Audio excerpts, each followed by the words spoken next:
In fact Nitish Kumar से ज़्यादा पलटने की क्षमता वो रखते हैं। तो याद रखना चाहिए, भाजपा कमज़ोर जरूर हो रही है।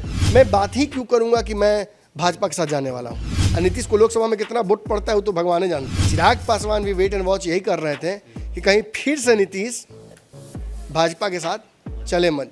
आखिर मांझी ये बार बार बयान क्यों दे रहे हैं कि नीतीश एक बार फिर पलट के भाजपा के साथ चले जाए तो हम भी जाएंगे। मांझी जी को ऑफर क्या आया है भाजपा की तरफ से, वैसी ही शर्त यहाँ लग रही, 15 लाख दे दीजिए सबके खाते में।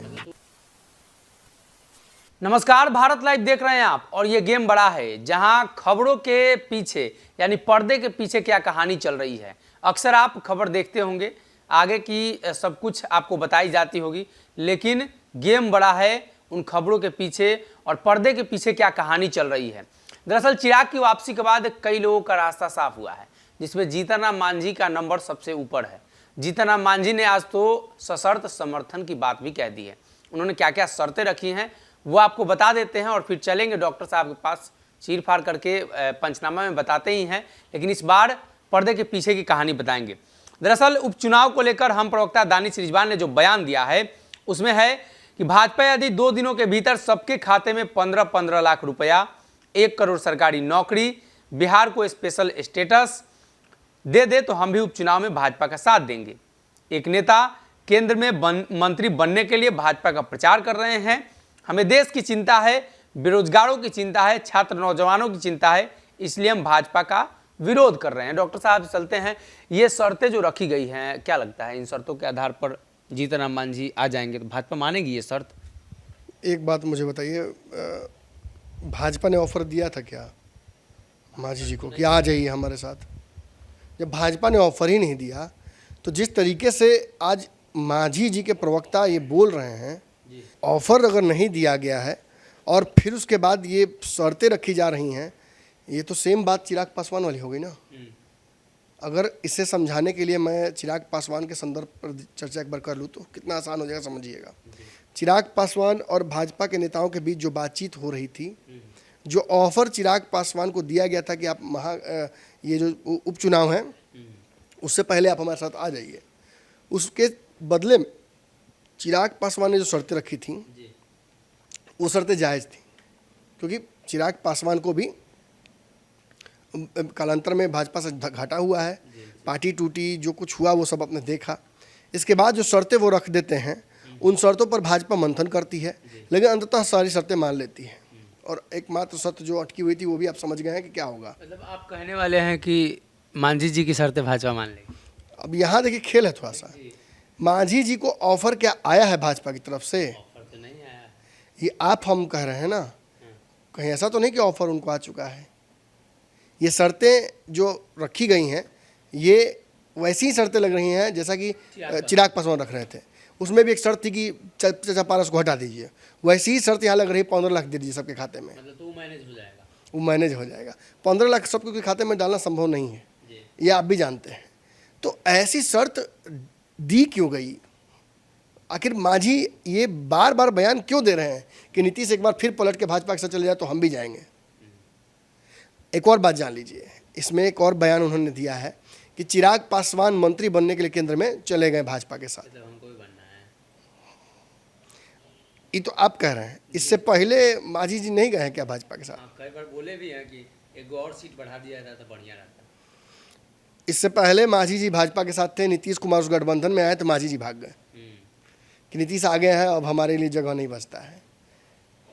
चिराग पासवान भी वेट एंड वॉच यही कर रहे थे कि कहीं फिर से नीतीश भाजपा के साथ चले मत जाए, या फिर भाजपा का मन वैसा बन मत जाए, या नीतीश वापसी का मत करने लगे।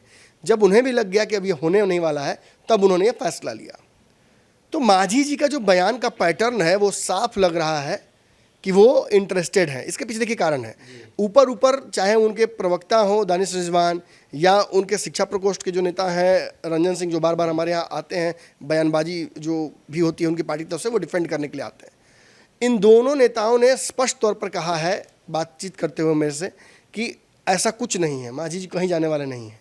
लेकिन मांझी जी की राजनीतिक जो रही है अब तक लाइन लेंथ, वो ये इशारा करता है कि मांझी जी कभी भी राजनीतिक रूप से पलट सकते हैं। इनफैक्ट नीतीश कुमार से ज़्यादा पलटने की क्षमता वो रखते हैं।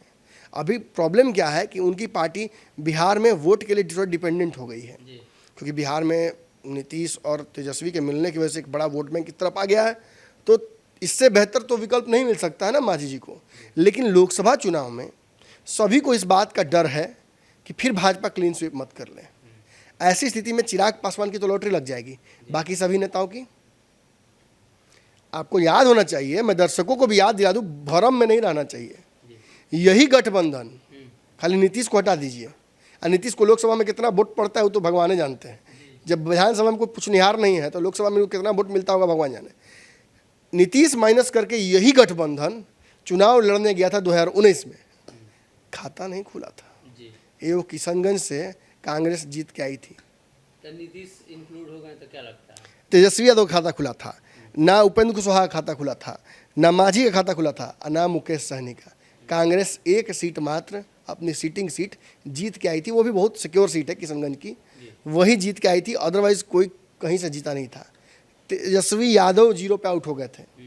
तो याद रखना चाहिए, भाजपा कमज़ोर जरूर हो रही है, लेकिन इतनी तेज़ी से कमज़ोर नहीं हो रही है कि आप उसको पलट दीजिए पूरा का पूरा। और मांझी जी की महत्वाकांक्षाएँ जो हैं वो कई बार जग जाहिर कर चुके हैं कि उन्हें भी केंद्र में मंत्री बनने का मन है, उन्हें भी बहुत सारी चीज़ें करनी है। बिहार में तो अब मुख्यमंत्री बनना संभव नहीं है, हालांकि उनको फिर से एक बार मन है, लेकिन ऐसा संभव नहीं होता दिख रहा है।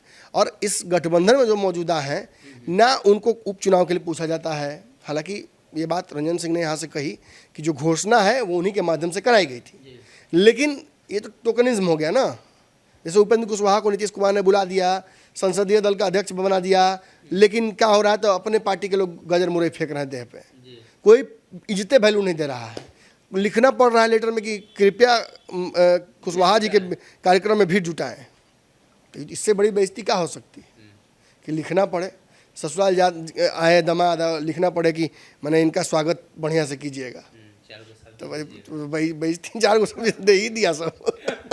अब कहने का मतलब कि महागठबंधन के इस 7 दलों के गठबंधन में अब एक और दल जुड़ जाएंगे, मुकेश सहनी, तो तय हो गया। तो कितना स्पेस बच जाता है मांझी के लिए, खुद सोचिए आप। वोट बैंक भी असर पड़ेगा ना। और भाजपा जो ऑफर्स दे रही है, चिराग को भाजपा ने डिप्टी सीएम का ऑफर दे दिया। आप देख रहे हैं कि आरसीपी सिंह की पार्टी बनेगी, वो भी एक महत्वपूर्ण पद, ज़्यादा स्पेस बन रहा है। लेकिन मैं ये नहीं कह रहा हूँ कि 2025 में भाजपा बहुत अच्छा रिजल्ट लेके आएगी, वो उस समय तय किया जाएगा। फिलहाल भाजपा बहुत कमज़ोर दिख रही है, लेकिन धीरे धीरे जैसे चिराग आए, अगर मुकेश सहनी जैसे लोग आ जाते हैं तो भाजपा बहुत मजबूत हो जाती है। लेकिन फिलहाल लोकसभा में भाजपा को चुनौती दे पाना बहुत मुश्किल होगा।